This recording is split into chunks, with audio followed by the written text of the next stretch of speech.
Today on Winging It, I show you guys how I made and built this 3D printed lightsaber.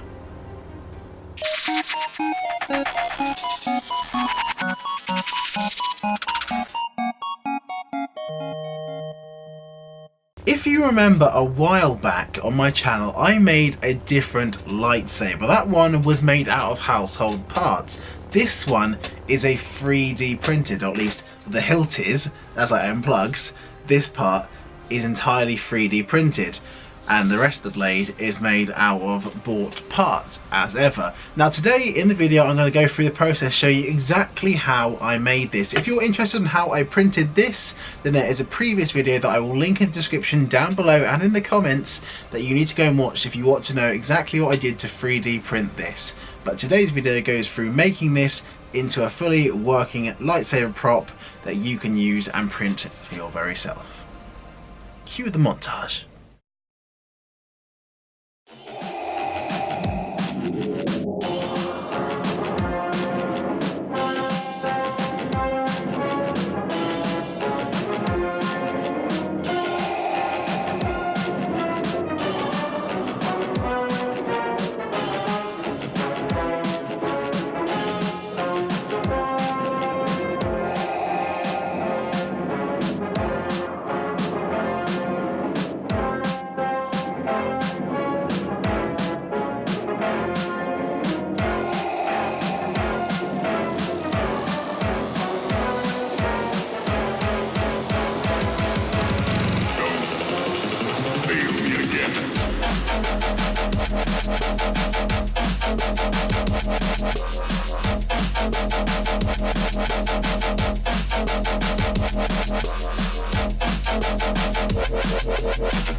So yes, ladies and gentlemen, that is how this lovely thing was created. It came out really well. I'm really happy with it, especially how this looks.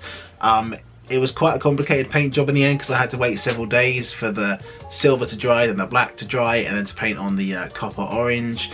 It was a lengthy process. It's been about 5 days since I started building it and filming it, so it's definitely been a process, but it came out really, really well. This build was so much more about this than this today. Mainly because the last one was about the whole lightsaber as a whole, but this time all this part, the blade and the electrics and everything else, are all identical to last time. So this is all perfectly fine. If you want to see my last lightsaber video, it's on the wall over there, by the way. Normally turned on, but this is using the power today because my other plug for this one died, so I'm using the other plug. If you want to see that one, then I'll leave a link in the description for that as well. Go check it out if you want to see how to make one out of household parts, because that's what that one's made out of.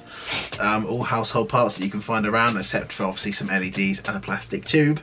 But otherwise, I really think this came out really well in the end. It looks amazing. Feels great in the hand too. It doesn't feel as flimsy as the last one. I just think the whole thing, for a 3D printed project that wasn't that expensive in the long run, came out really well. So if you like this video today, then make sure you like it and subscribe if you are interested in seeing more content like this, because there is plenty more content like this I'd like to make. And yeah, leave some comments down below if you think there's anything I could have done differently, or anything you liked about it or didn't like. But otherwise, that is it for today's video. Thank you very much for watching. May the Force be with you always. I feel terrible just saying that.